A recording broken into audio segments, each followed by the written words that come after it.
The Secret Train to Tomorrow.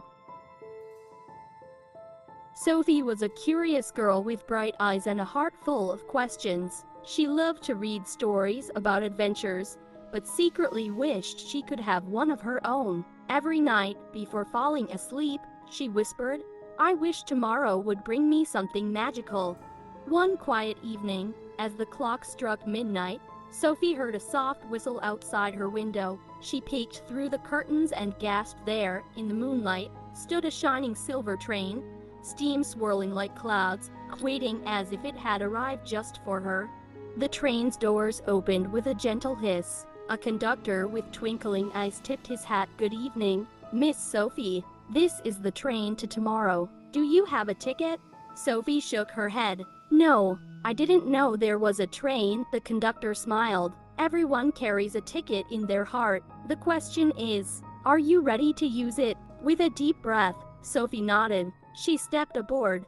The first carriage shimmered like glass, and when Sophie opened the door, she found herself standing on fluffy white clouds. Towers of gold rose high into the sky, and winged horses flew gracefully between them.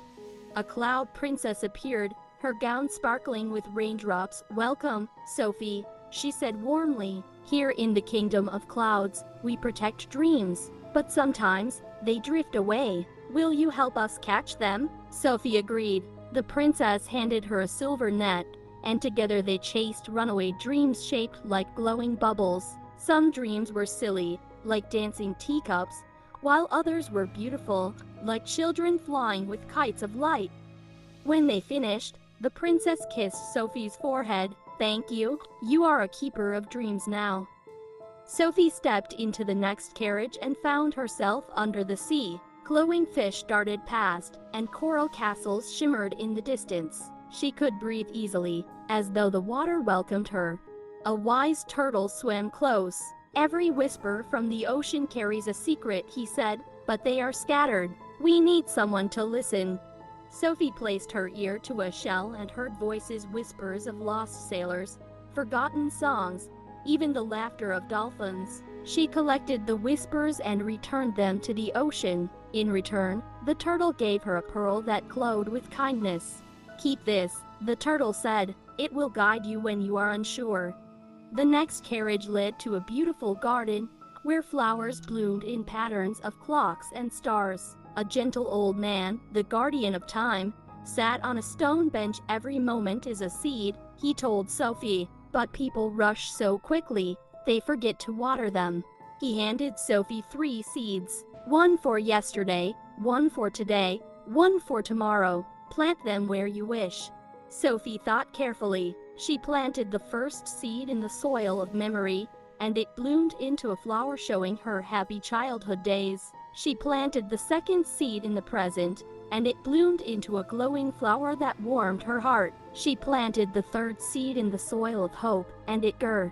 The guardian of time smiled. "You understand. The future grows when we nurture today." At last, Sophie entered the last carriage. It was empty except for a tall mirror framed with silver light. She stepped closer and gasped inside. She saw herself, but older, confident, brave, surrounded by friends, books, and wonderful adventures. The reflection spoke gently. "Tomorrow is not something to wait for, it is something you create. Remember, Sophie, you already carry magic within you." The mirror dissolved into starlight, wrapping around Sophie until she felt both lighter and stronger than ever before. The train slowed with a soft whistle. When Sophie stepped off, she was back by her window, the dawn just beginning to color the sky. For a moment, she wondered if it had all been a dream until she looked down and saw the glowing pearl from the ocean in her hand. Sophie smiled. Her adventure was real, and from that day forward, whenever she whispered, "I wish tomorrow will bring something magical," she remembered the secret train and knew tomorrow always begins with her.